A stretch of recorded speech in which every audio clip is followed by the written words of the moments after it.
¿Cómo les va? ¿Qué tal? Bienvenidos a Café Político, un lunes más acá en Canal 2 Volcable, en este ratito que nos hacemos para hablar un poquito de política, ya sea de a todo tipo, nacional, puede ser también provincial, puede ser municipal, ¿por qué no? ¿Por qué no también mundial? Hoy vamos a conversar un rato con el diputado provincial Carlos Puglieli, que nos vino a visitar, candidato no, ya es electo, perdón, es diputado provincial y ha renovado su mandato para las próximas 4 años, entre el 2029, ¿no? ¿Sí? ¿Cómo andás? ¿Bien? Hola, muy bien, buenas noches, ¿cómo estás? Bien. ¿Por dónde empiezo? Tengo un montón de cosas para hablar con vos. Yo creo que lo más importante que podemos hablar hoy es la situación económica que vive la provincia y por ende los municipios, ¿no? Pero arranquemos por lo que a vos te compete, vos sos un legislador provincial. Sí. ¿Están ahí viendo el gobierno provincial de poder paliar esta crisis, ¿no? Cada vez le cuesta más, ¿no? Obviamente, como nos cuesta más a nosotros como ciudadanos, a los gobiernos también, ¿no? El apriete económico que hay es realmente muy importante. Están viendo el tema del presupuesto, que no se logra saldar. Hay negociaciones en la Cámara de Diputados, en la de Senadores también. Del sector kirchnerista se está pidiendo que lo primero que tienen que tratar es la ayuda a los municipios, ¿no? Pero bueno, ¿cómo lo ves esto? Es un periodo, yo creo que de los más complicados que hubo, ¿no? Desde el 2001 para acá, ¿no? Sí, te diría que solo comparable con el 2001. Sí. Me parece que estamos en esa situación porque el modelo económico del 2001 era muy parecido al que se está aplicando en este momento, esa es la realidad. La diferencia que el proceso que termina con el año 2001 empieza mucho antes en un proceso, si vos querés, más lento de modelo económico financiero, ¿no? En ese sentido me parece que Milei ha hecho mucho más rápido las cosas y el desenlace de este modelo empieza a visualizarse de manera más concreta. Obviamente, ante la caída de la actividad económica, y cuando hablamos de la actividad económica tenemos que hablar de la economía real, digamos, sí, ¿no? Tenemos que hablar de lo que dice la micro, digo, porque a veces escuchamos o nos quieren vender espejitos de colores con que la macro está ordenada, que esto, lo otro. En realidad lo que está intentando ordenar este gobierno es la manera en que le va a pagar los vencimientos de los bonos a sus tenedores a partir del año que viene, digamos. Eso es lo que está en discusión para el gobierno nacional. Mientras desatiende totalmente la economía real, ¿no? Y en esa economía real tenemos al comercio, tenemos a la industria, que además es ahí donde están los mayores recursos que tienen tanto los gobiernos nacional como provincial. ¿Por qué? Porque en el caso del gobierno nacional, bueno, cobra impuestos nacionales, el IVA, ganancias, etc. Impuestos muy vinculados a la actividad económica. En el caso de la provincia de Buenos Aires, el 80% de sus recursos tienen que ver con el impuesto a los ingresos brutos. Plena actividad económica. La cuestión es que cae la actividad económica, caen los recursos nacionales y provinciales y por ende los municipales, porque obviamente estos impuestos nacionales se coparticipan en parte a las provincias y a su vez la provincia coparticipa parte a los municipios y a su vez tiene sus propios recursos. ¿Cuál es la gran diferencia que vos tenés entre los municipios, la provincia y la nación? Que tanto en la provincia como en la nación vos podés emitir deuda.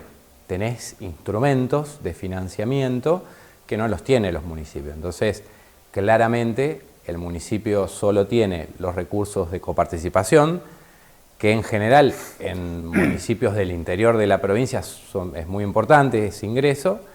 Y después tenés la recabación por tasas, que en los municipios del interior en realidad no es la proporción tan importante que vos tenés de los recursos. Obviamente todo ayuda y si te pagan las tasas, por supuesto que vas a poder mejorar la prestación de los servicios, pero si vos tenés una caída tan importante en tus principales recursos, que son los que te manda provincia, que a su vez tienen que ver con la actividad económica, bueno, pasa lo que estamos viendo en la mayoría de los municipios hoy, ¿no?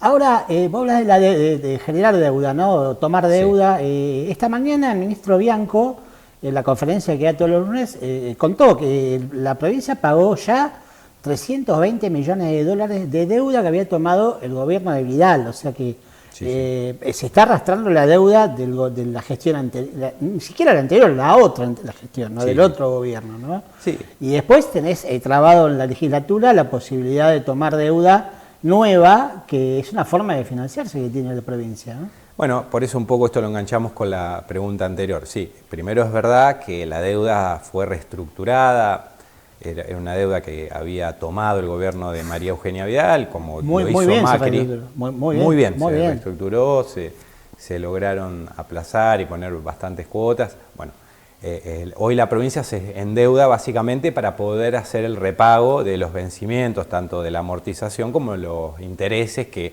esos bonos que generó para reestructurar la deuda de Vidal los pueden hacer. También es verdad que cada vez... Perdón, bonos que eran muy requeridos los bonos de la provincia de Buenos Aires. Sí. Porque la provincia de Buenos Aires siempre fue un buen pagador, y vos sabés que eso te da otra categoría el bono, ¿no? Sí, de hecho son bonos que andan bastante bien en el mercado financiero y bueno, tienen una buena TIR, viste que se habla de TIR, una buena tasa interna de retorno, con lo cual... pero lo importante de esas reestructuraciones es que la proporción de pagos de intereses y amortización de la deuda provincial cada año es un porcentaje cada vez menor del presupuesto provincial. Pero bueno, no obstante, hay que pagarlo y está muy bien que el gobierno provincial lo haga.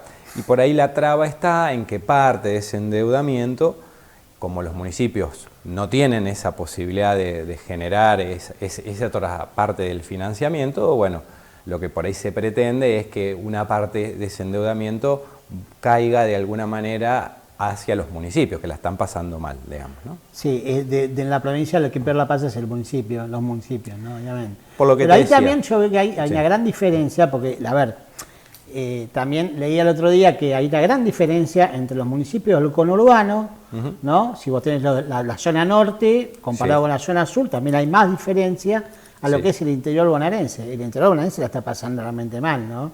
El conurbano por ahí se sostiene, porque hay más industria, hay más generación de tasas, más generación de dinero, ¿no? San Nicolás, me decían el otro día, recauda 1.800 millones de pesos en tasas municipales nada más, una cifra que para San Andrés Giles nunca la vamos a ver en la vida, ¿no? Porque ellos tienen industrias grandes, ¿no? Sí, en principal que vos tenés en el conurbano, como vos decís, la erradicación de industria, ellos de alguna manera de ahí cobran la tasa de seguridad y higiene, que es muy, pero muy importante en los municipios del conurbano, que en los municipios del interior o en municipios chicos como los nuestros no existe prácticamente. Después, digamos, la tasa de alumbrado barrio de limpieza, o acá se llama tasa por servicios generales, pero más conocida como ABL, vos imaginate, no sé, el municipio de San Fernando, por darte un ejemplo, el municipio de Tigre, digamos, vos tenés propiedades millonarias, tenés grandes countries donde hay mansiones, imagínate los recursos que se pagan al municipio por los servicios, digamos. Vos esa realidad no la tenés en los municipios como los nuestros, ¿no? Entonces, ellos sí están un poquito mejor en ese sentido. Por ahí lo que les cuesta más a los municipios del conurbano es hacer obra pública, ¿no? O las grandes obras públicas, que muchas veces son obras de variada envergadura y ellos también, al igual que los municipios del interior, han tenido el acompañamiento de la nación y de la provincia, pero bueno, ante esta situación obviamente cada vez les cuesta mucho más a ellos hacer obra pública, pero a los municipios del interior pagar los sueldos, digamos, ¿no? Que es la cuestión primordial que se requiere. Muchas veces en el interior bonaerense el municipio es una fuente de trabajo importante, a diferencia con municipios del conurbano donde no lo es, donde hay más empleo privado que público, ¿no? Sí, de hecho, en los municipios del conurbano la proporción del gasto en personal es menor. ¿Pero por qué? Porque tienen muchos servicios tercerizados, digamos. Muchos no tienen hospital municipal, la recolección de residuos la tienen tercerizada, o sea, lo hace una empresa privada. Hasta muchas veces los espacios públicos, bueno, del agua y cloacas mayormente no se encargan, porque hay empresas privadas también. Entonces, es como que en el municipio del interior, los municipios nuestros hacen muchas más cosas, ¿no? Se tiene que ocupar de más cosas, sí. Se tiene que ocupar de más cosas y además, digamos, depende mucho del cobro de la tasa, que mayormente es baja en relación al servicio que presta. Entonces, cuando vos analizás cuánto es el costo del servicio que presta el municipio en relación a lo que recauda por esa tasa, te vas a encontrar con que hay un desfasaje grande. ¿Cómo lo compensa el municipio? Con la coparticipación provincial. Claro. Al achicarse la coparticipación provincial por efectos de la economía a nivel nacional, tenés un desfasaje grande, que cada vez se va acentuando más, digamos. Tenés también una de cal y una de arena, ¿no? En los municipios del interior hay menos industria, por lo tanto cuando hay un sacudón se siente menos en la sociedad. Hoy estaba leyendo que, por ejemplo, la industria textil en la provincia de Buenos Aires perdió lo que va el año 4.400 empleos. Hay sectores industriales textiles, Pergamino, que sufrieron mucho eso, ¿no? Entonces, a un municipio grande que tiene mucha industria, cuando le pasa eso, Cerámica Cortines, que hace un montón de principios que están en conflicto, también sacude la economía del municipio, eso, ¿no? Que la gente se quede sin laburo, ¿no? Sí, sin duda, sin duda. Vos tenés, por un lado, mejoras en algunos aspectos y tenés en detrimento estas cuestiones que en este momento que hay una caída del empleo, donde las industrias empiezan a cerrar, vos vas a tener mayor desocupación, digamos, ¿no? Vamos a volver a la economía después, pero porque es un tema interesante para hablar con vos porque sabes un montón de eso, pero vamos un poquito a hablar de política. El 26 se vota con una boleta única. Sí. Es un experimento nuevo que se va a desarrollar en la provincia de Buenos Aires. Hicimos una encuesta acá en el noticiero la semana pasada. La gente más o menos tiene idea, ¿no? Tiene algunas dudas. Pero, ¿qué te parece vos esto de votar con una boleta única? Sobre todo en un país como Argentina, que viene votando hace 40 años y nunca hubo ningún problema de fraude ni nada por el estilo, ¿no? Siempre fue transparente, nadie se quejó, nadie hubo... O sea, siempre en ese sentido, esté el gobierno que esté, el sistema electoral funcionó a la perfección. Pero ¿a vos qué te parece esto de votar con una sola boleta? Bueno, la verdad que sí, yo creo que el sistema con el cual veníamos votando todo este tiempo, para mí no tiene fallas, digamos, hay un control de varias aristas, desde los fiscales partidarios, los fiscales que designa la Junta Electoral para estar ese día, que para mí lo hace muy transparente y claro, digamos, ¿no? La verdad es que, bueno, vamos a tener esta experiencia ahora de esta boleta única papel. Creo que en este caso, en esta elección puntualmente, va a ser bastante más sencillo, ¿sí? Porque vos tenés una sola categoría. Sí, está bien. Imagínate si, como pasa en la capital federal, por ejemplo, ya es un poquito más complejo, porque votan dos categorías, votan diputados y votan senadores. En el caso de que se votara todo con este sistema, sería para mí un chino. Irremediablemente sería muy, pero muy difícil, digamos, poder votar de esa manera. Y después lo que quiero ver, cómo va a ser esta es la parte que no le interesa tanto a la gente, porque no la ve, pero qué es lo que pasa en el escrutinio, digamos, ¿no? Cómo contás los votos. Claro, porque ¿no? antes tenía las pilitas, claro. Y hoy no, hoy es la boleta, tenés que ir una por una, este para este para este. Por eso el gobierno provincial hizo un experimento en marzo, y le dio unos 7, 8 minutos por voto, ¿no? En un padrón de 350 electores, no llegás a las 6 de la tarde, ¿no? Sí, igual ese experimento que vos decís lo hizo votando con las dos. Con las dos, provincial y, ¿no? Claro, si unificaba las elecciones. A ver, yo pienso que es importante, por eso vos fijate que mayormente, por lo menos Fuerza Patria, no lo veo tanto con los otros partidos, pero Fuerza Patria de alguna manera ha intentado en redes, presencialmente, con puestos, mostrarle a la gente cómo se vota, ¿no? Sí. Que bueno, aprovechamos este momento de decir, bueno, recordarle a la gente cómo es, o sea, vas a encontrar una sola boleta que te va a dar el presidente de mesa, no vas a ir a un cuarto oscuro, vas a ir a una especie de cabinita donde con la lapicera que también te va a dar el presidente de mesa vas a marcar la opción en un recuadradito blanco que tenés, pues vas a tener una boleta donde van a estar todos los partidos y la categoría. En este caso nosotros en la provincia de Buenos Aires, en Giles, vamos a votar solamente diputados nacionales. ¿Querés votar Fuerza Patria, que es la lista 507, que está en el medio, que tiene la banderita? Bueno, en el recuadrito blanquito que vas a ver ahí, haces la cruz, doblás la boleta, la llevas a la urna y la vas a colocar, ¿no? Sí, parece sencillo, ¿no? Pero bueno, la gente tiene que acostumbrar. Sí. Cuando hicimos una encuesta, fuimos con una gigantografía, le mostramos a la gente la primera pregunta, ¿usted sabe lo que es esto? Y todos nos dijeron, sí, la boleta nueva, ¿no? Sí, o sea sí, que sí. en ese sentido hay una información. Sí, me parece, por eso te digo, importante la cuestión de estar presente en espacios públicos, que Fuerza Patria lo está haciendo, acá en Giles también, de mostrar cómo se vota con una boleta un poquito más grande y mostrarle cómo es el procedimiento. Vamos a ver qué resulta de este sistema. Digamos, yo lo que creo que no hablaban de que era más económico que el otro. No, yo no creo eso que no es así, claramente, o sea que eso no. Pero bueno, hay que ver qué es lo que pasa. Esta va a ser una gran prueba y vuelvo a decirte, dentro de todo, en esta elección es un poco más sencilla porque es una sola categoría. Si tuvieras más categoría, la cosa se puede complicar un poco. Yendo a la elección en sí, el peronismo ganó por 14 puntos, 3 y pico, casi 14, la elección del 7 de septiembre. ¿Cómo ves esta de octubre? Mirá, ¿la ves igual, la ves mejor? Yo creo que tendríamos que andar en números similares. En provincia. En provincia de Buenos Aires, obviamente, ¿no? Obviamente el gobierno nacional se han descubierto en estos días hechos muy complejos. Digo, bueno, estuvo lo de la estafa Libra que hizo el presidente, que de alguna manera por ahí quedó un poco en el olvido. No pegó la gente eso, ¿no?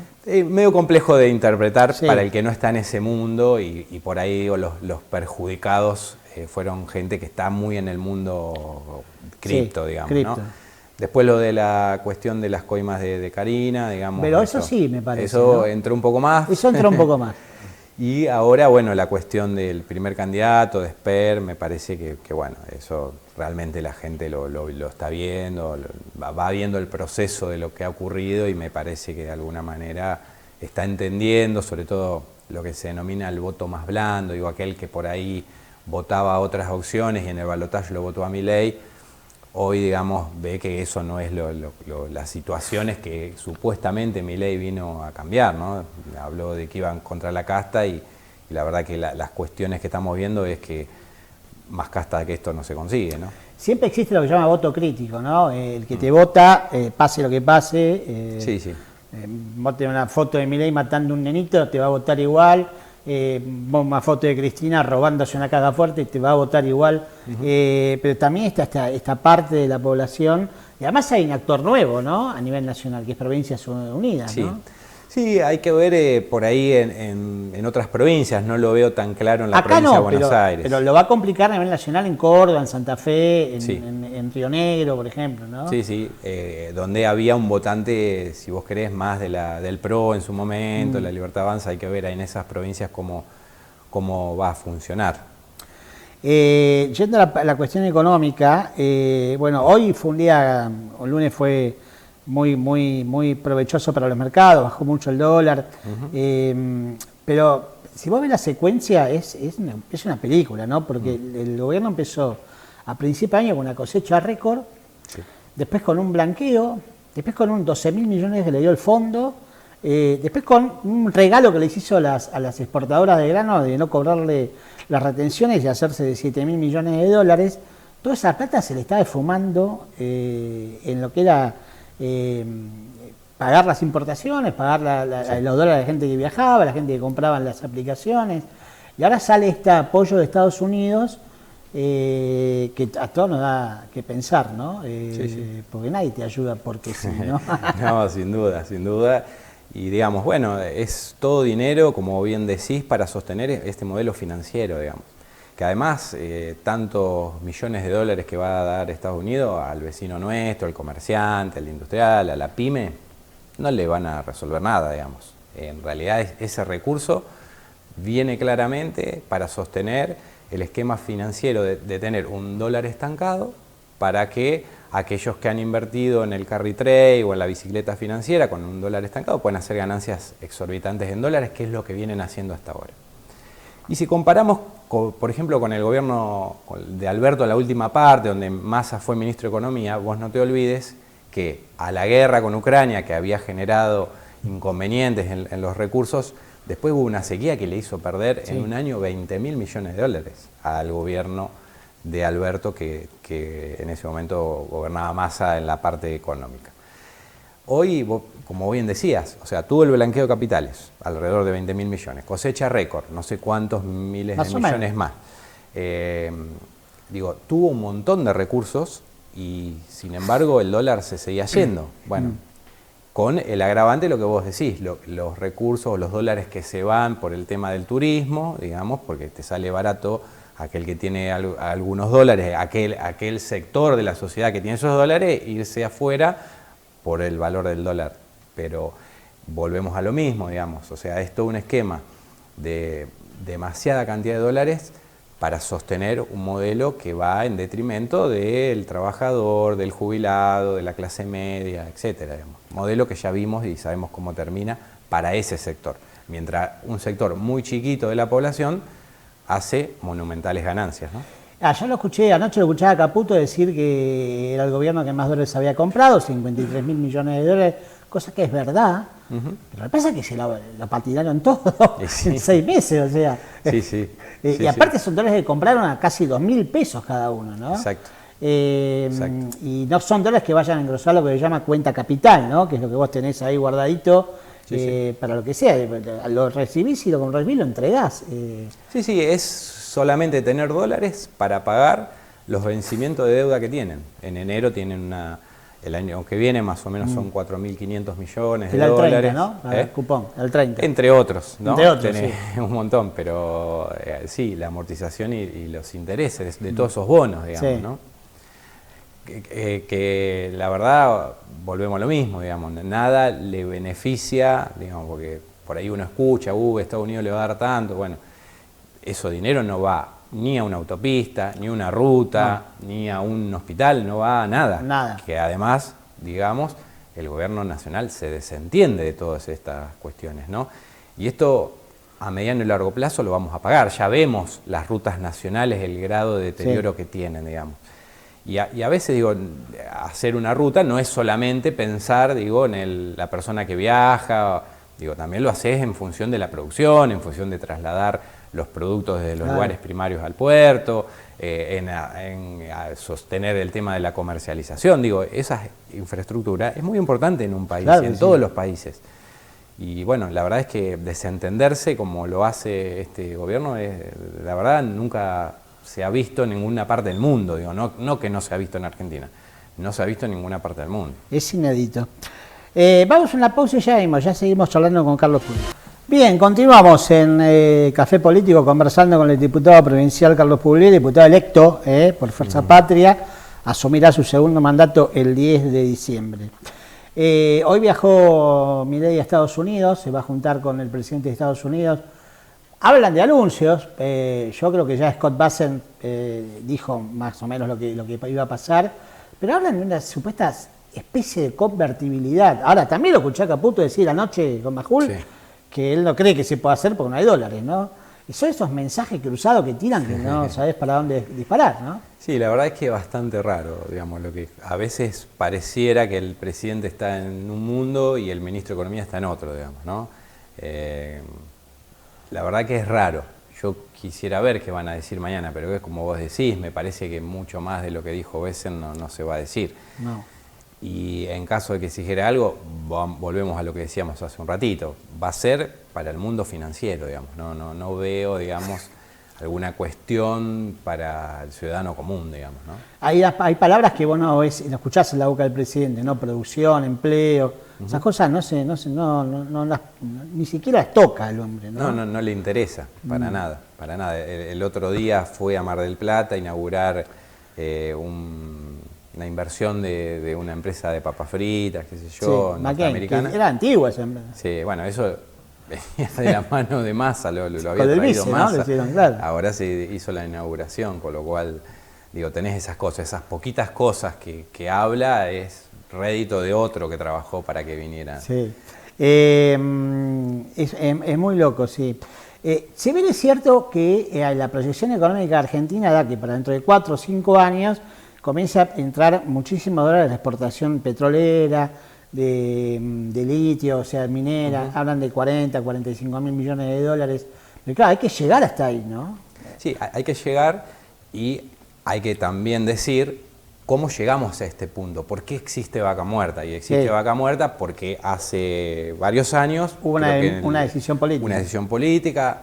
Después hubo una decisión política en la última parte del gobierno anterior de llevar adelante las obras de infraestructura. El gasoducto. El gasoducto es fundamental, porque si no vos tenías el gas, pero lo primero había que extraerlo. Y por eso era importante la inversión del Estado para investigar y llevar adelante esa exploración. Y después trasladarlo, digamos, ¿no? Y hoy Milei tenía también la oportunidad de hacer las obras importantes para poder exportarlo y eso está a trunco. Entonces, vos agregamos a lo que hablábamos hace un ratito de cuántos dólares ha manejado este gobierno, que gracias a las obras en energía del gobierno anterior logró tener superávit energético. Sí. O sea, no hubo que destinar, como sí teníamos que destinar a comprar antes, dólares del país para comprar energía afuera. No, hoy los tiene gracias a que el gobierno anterior hizo esas obras.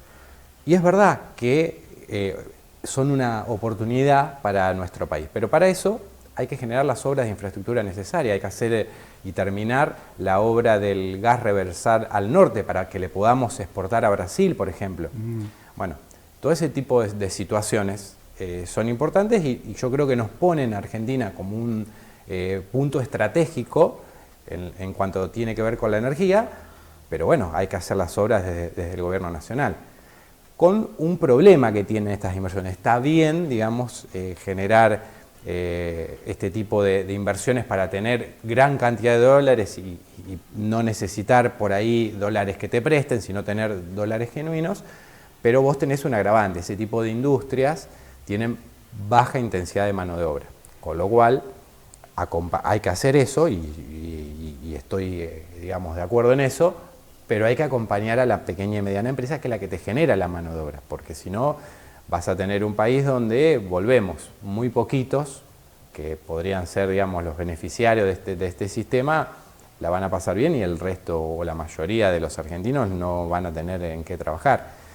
Y después está esta otra cuestión de pensar qué Argentina queremos. Digo, vos hablaste del litio y está muy bien, Argentina tiene reservas de litio importantes. Ahora, no es lo mismo que venga una empresa extranjera, extraiga el litio y se lo lleve sin ningún valor agregado, a que vos extraigas el litio en nuestro país y le puedas dar valor agregado. Por ejemplo, fabricar las baterías de litio que son tan importantes. Ahora, si vos dejás que una empresa extranjera, que esto es del modelo de Milei, se lleve el litio crudo a otro país donde va a generar la batería, no es el modelo más adecuado para nuestro país. Entonces, ya que tenemos ese recurso, aprovechémoslo, generemos la industria y fomentemos una industria nacional que permita que ese recurso natural, primero porque te va a generar mano de obra, vas a contratar un montón de gente para que pueda, por ejemplo, hacer baterías de litio en nuestro país. Pero después,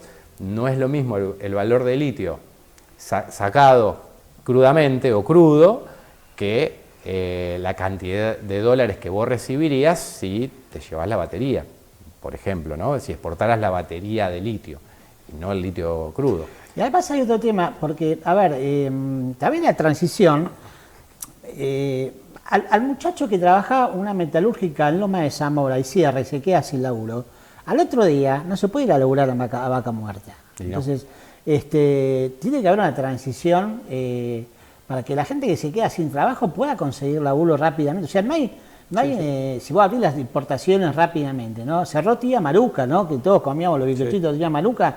¿Por qué? Porque entran productos de China que están subsidiados, 100%, entonces no hay cómo competir con eso, ¿no? No hay una protección de la industria nacional. Yo no digo que no se permita, no se abra la economía, para mí tiene que estar abierta. Yo creo que en algunos sectores sí, y estoy de acuerdo que en algunos sectores sí, para hacer más competitivo, pero, o sea, si vos tenés altos costos a nivel local, con un dólar atrasado y abrís la importación, y bueno. No, es que lo que decía, a mí le decía, no tenemos prueba con las importaciones, pero bajaron los impuestos para que podamos competir, porque si yo tengo que pagar impuestos y mi producto vale 2 veces o 2 veces y media lo que vale uno traído de China, nunca voy a poder, ¿no? No, es imposible competir y bueno, y te pasa esto, digamos, vas a ver cómo está pasando y cada vez, si este modelo no cambia, se va a ir recrudeciendo. Y además, ese empleado desempleado, digamos, ¿no? que deja de tener su trabajo, es un tipo que no va a poder seguir consumiendo. Obvio, claro. Y obviamente ahí vos tenés la caída en el consumo que ves, digamos, ¿no? O sea, la gente no tiene dinero y cada vez empieza a tener menos porque ese empresario que, no sé, que fabricaba galletitas, se la vendía a alguien que tenía trabajo en una fábrica. Si ese cliente no lo tiene más, a su vez empieza a tener problemas el resto de la cadena productiva y de servicios también, ¿no? Bueno, metémonos en los temas municipales, que vos sé que vos sabés mucho. Vos no sos intendente hace un montón ya, pero tenés una experiencia mucha experiencia como intendente. Y la situación que vive en los municipios es inédita, yo nunca la vi.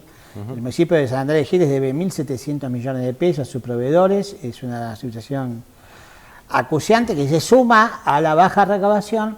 No sé si vos sabés, en San Andrés de Giles la tasa de agua corriente y cloacas sale a unos 3.000 pesos por mes. Sí, sí. 3.000 pesos valen una botella y media de agua mineral, 2 botellas, ponele, si querés, de agua mineral. Bueno, lo paga el 22% de la gente. Sí, sí. ¿Cómo se sale de ese nudo? ¿Cómo saldrías vos? Bueno, primero creo que hay que invitar a muchos contribuyentes porque, como bien decís, por ahí las tasas en muchos ítems están bajas. Yo creo que hay que invitarlos, ¿no? Por ahí mandarles una nota, me recuerde. Sí, eso lo está haciendo, sí. Vos sabés que también, digo, hablábamos de la baja en los ingresos, también sabemos que a veces la gente no puede pagar las tasas, o le cuesta llegar a fin de mes, y muchas veces lo primero que deja de pagar son las tasas municipales, esa es una realidad. Pero yo lo entendería si fuera un costo, qué sé yo, 15 a 20.000 pesos por mes, pero 3.000 pesos, Carlos, la verdad que no. Bueno, ahí viste... No hay una conciencia, me parece que hay falta también la conciencia del contribuyente, ¿no? Sí, hay un poco de Estás todo. recibiendo agua corriente de calidad, sí, sí. Y se viene la cloaca, ¿no? Sí, sí. Por eso te decía que hoy hablábamos de la diferencia entre municipios del conurbano y municipios del interior como el nuestro, donde prestamos los servicios. Digo, en el conurbano, AISA, que presta el servicio, es una empresa del Estado, pero empresa al fin, hoy dejó de hacer un montón de obras y no logra que se extiendan las obras a un montón de lugares, pero cobra costos muy elevados del agua, ¿no? Y hoy te digo que en el conurbano es tan importante, o en el presupuesto de una familia del conurbano, es tan importante la luz y el gas como también lo es el agua. Con lo cual, trasladado a esta cuestión en niveles locales, creo que bueno, el agua no te la cortan en Giles, es la realidad. Entonces, muchas veces pasa eso, ¿no? Que una familia que tiene hoy una situación compleja y lo primero que va a dejar de pagar es las tasas municipales, aunque hay mucha gente, estoy seguro, que por ahí como es poco la va dejando y por eso está bien, digamos, que se llame al contribuyente y se le recuerde que está debiendo para intentar recaudar algo más, ¿no? Entiendo, por ejemplo, la posición de los productores agropecuarios, que es distinto eso, ¿no? No me arreglas los caminos, no te pago la tasa, pero acá el agua, como decís, abrí la camisa y sale. Sí, es un servicio que en Giles anda bien, por lo menos en la ciudad cabecera, a través de muchas gestiones se ha logrado llevar agua potable a casi toda la ciudad. Sí. Me parece que eso es importante, así que es un servicio que hay que lograr sostener y tiene que haber un acompañamiento del contribuyente para poder sostenerlo, claramente. El municipio intentó el año pasado, el anterior, poner tasas especiales, como por ejemplo la tasa de combustibles, que en algunos municipios están, en otros no. ¿Qué opinión tenés de eso? Mira, por ahí técnicamente tiene algunas particularidades en el legales. Sí, algunos consideran que eso más que una tasa sería un impuesto, y bueno, eso tiene algunas particularidades que municipios que ya la venían cobrando hace mucho tiempo creo que los van sorteando. Obviamente en cuanto a recaudación es importante, ¿no? para el municipio. La verdad es que ahí tenés como una situación donde tenés que evaluar las dos cuestiones. en momentos difíciles como este, bueno, mayormente muchos intendentes han intentado, si no lo cobraban, intentar cobrarlo. Bueno, yo te cuento lo que me contó, lo que me dijo un dueño de estación de servicio hace poco tiempo, ¿no? Hace unos días atrás. Me dice, nosotros trabajamos básicamente con los camiones, la ruta, o sea, los autos de San Andrés de Giles, los que pasan, la mayoría de la recaudación viene por camiones. Y un camionero, si ve que tiene que pagar 600 pesos más el litro de gasoil, no le cuesta nada hacer 80, 60 kilómetros a cargar en otro partido donde no se lo cobren, ¿no? Había hecho la cuenta, un 40% menos de recaudación. O sea, ahí vos por ahí recaudás, pero bueno, le haces un perjuicio económico a quien tiene que vender el combustible, ¿no?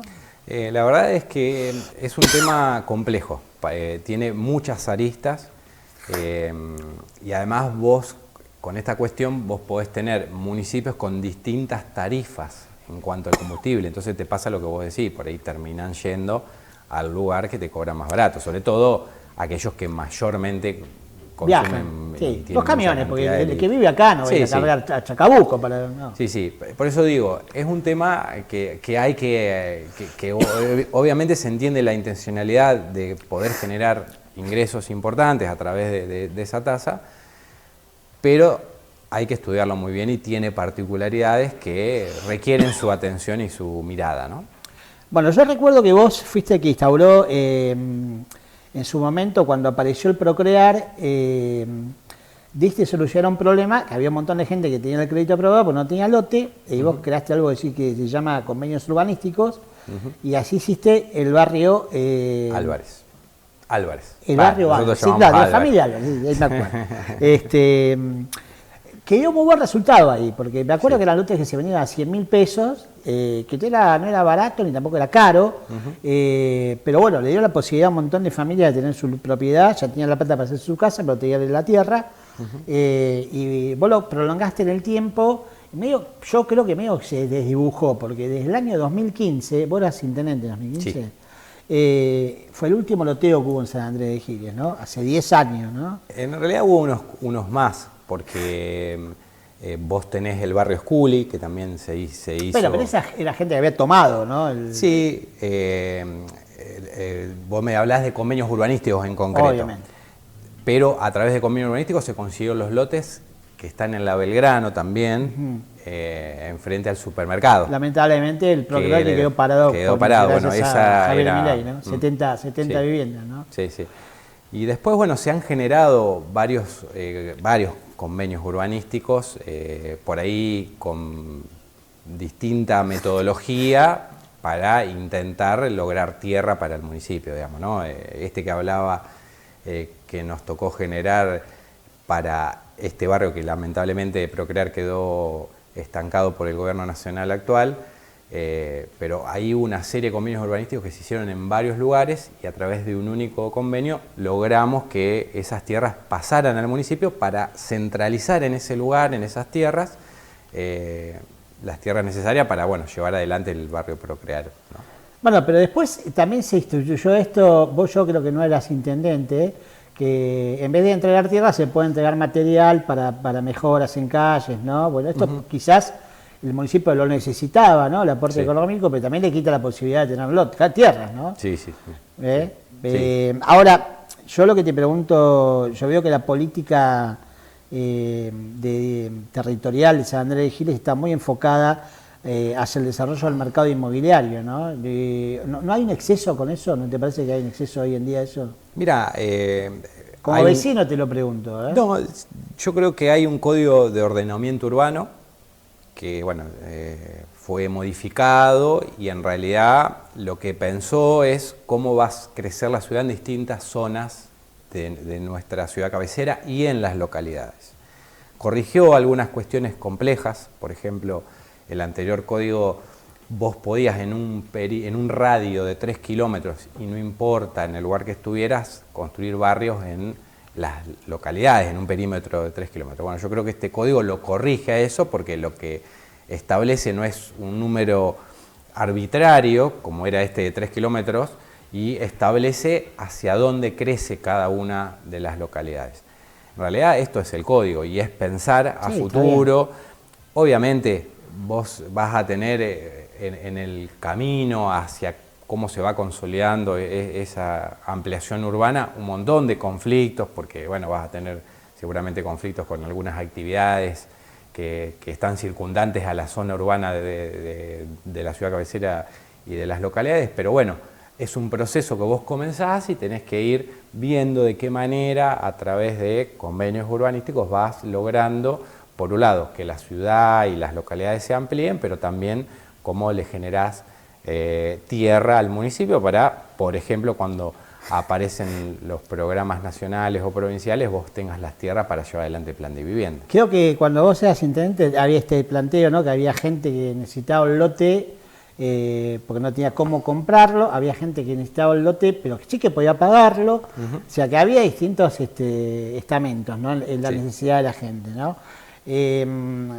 Falta también eso, ¿no? Porque yo veo otros municipios como Areco, por ejemplo, que 40 y pico de lotes que los sale a licitar, los sale a sortear, sí. Ya le pone un precio y le pone una financiación claro. Y la gente se anota porque sabe que lo puede pagar. Y después se reservan 4 o 5 lotes que los venden sí. Para hacer la infraestructura, ¿no? O sea que es un mecanismo mixto, digamos, ¿no? El municipio no gasta un peso porque lo hace con la plata de los lotes que vende de remanente y da la posibilidad a un montón de gente. Obviamente, son 40 lotes, se anotaron 200 familias, ¿no? A todas no se puede dar la solución.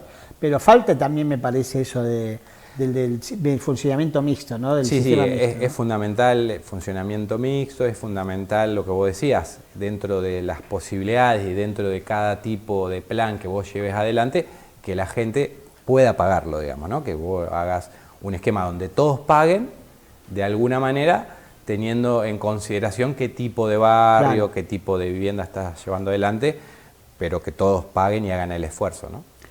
Vos le tuviste que poner el pecho a la pandemia, así que mucho miedo, no te va a asustar muy fácil. ¿Cómo ves los próximos 4 años? Mirá, yo creo que van a ser muy complejos por lo económico, concretamente, digamos. Yo sinceramente no creo en este modelo que se está llevando adelante el gobierno nacional. Veo muchos problemas para la cotidiana de la gente y obviamente para los gobiernos subnacionales, o sea, provincias y municipios. La verdad es que en eso soy bastante pesimista, a menos, y esperemos, que Milei reaccione y cambie alguna de las cuestiones que viene llevando adelante, porque lamentablemente, digamos, vamos a ver cada vez, si se continúa con este esquema, vamos a ver cada vez mayor desocupación, vamos a ver cada vez ingresos de las familias que le van a alcanzar menos y una ruptura cada vez más grande del aparato productivo nacional. La verdad es que... Se habla poco de la pérdida de empleo, pero es una problemática ya. Se habla poco, tiene poca prensa, ¿viste? En realidad sí, y en realidad también si lo comparamos con lo que fue el 2001, sí. Digamos, cuando se hablaba en ese momento, en el 99, de continuar con el modelo, había un alto nivel de desocupación, pero por ahí pasa lo que pasa ahora, termina, digamos, estando un poco más escondido o por ahí viéndolo en zonas como hablábamos hoy, sí. Digo, no sé, en el norte de la provincia de Buenos Aires, en la zona más industrial, vos lo ves más claramente. En ciudades como las nuestras, que estamos un poco más alejados de eso, lo ves distinto o no llegás a verlo del todo, digo, pero ¿cuántos vecinos nuestros viajaban a Toyota, por ejemplo, a Zárate, ¿no? Bueno, eso cambió, digamos, hay un montón de productos que hacían las automotrices que ya no hacen más, y eso, por un lado, le ha generado a los que aún continúan con su trabajo, a muchos se quedaron sin trabajo, pero aún los que sostienen algo de ese trabajo tienen ingresos mucho más chicos, porque antes hacían un montón de horas extras para poder lograr hacer las unidades que cada empresa hacía, y hoy muchas de ellas hoy no se hacen directamente acá, no sé, Nissan acaba de cerrar la producción, bueno, eso es mano de obra que... Sí, se fue Mercedes-Benz también, se fue un montón, digamos, ¿no? Entonces vos tenés una pérdida de trabajo constante, lo que hablábamos hoy, pérdida de ingresos familiares, son gente que no consume, entonces no le compra al almacenero de la esquina, no le puede pagar la tasa al municipio, no le puede pagar el impuesto a la provincia, etcétera. O sea, empezás en una espiral en la economía muy compleja y lamentablemente, por eso debo decir que en este modelo económico yo no veo esperanza, digamos, veo un modelo de país muy similar a lo que dijo Milei en su campaña presidencial, la de fines del 1800, o sea, un sector muy rico, pero muy rico, y la mayoría, te diría el 90% de la población muy pobre, mano de obra barata para los tipos que van a hacer grandes fortunas, porque digo, este modelo no es que pierden todo, digo, hay un sector chiquito que gana mucho. Yo me río porque Milei esta mañana dijo que nos van a salir dólares por las orejas. No sé a quién, a mí seguro que no, a nosotros no. Claro, el punto es que esta es la parte que creo que hay que explicar más. Si hay más dólares, ¿quién se los van a llevar esos dólares? Claro. O sea, si Trump mañana cuando se junte dice que van a venir no sé cuántos dólares, ¿para quiénes son esos dólares? Entonces, al vecino común de Giles, hay que hacerle ver, esos dólares no le van a llegar, le lamento comunicarle.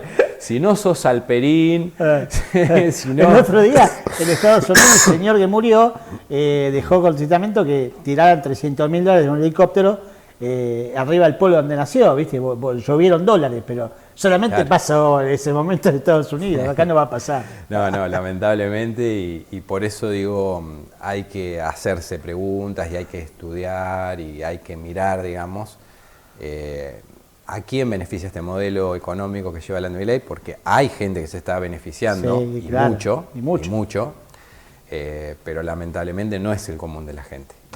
Gracias por venir. No, gracias Siempre a ustedes. lindo hablar con vos. No, gracias. Con ustedes nos encontramos el lunes que viene. Gracias por estar ahí.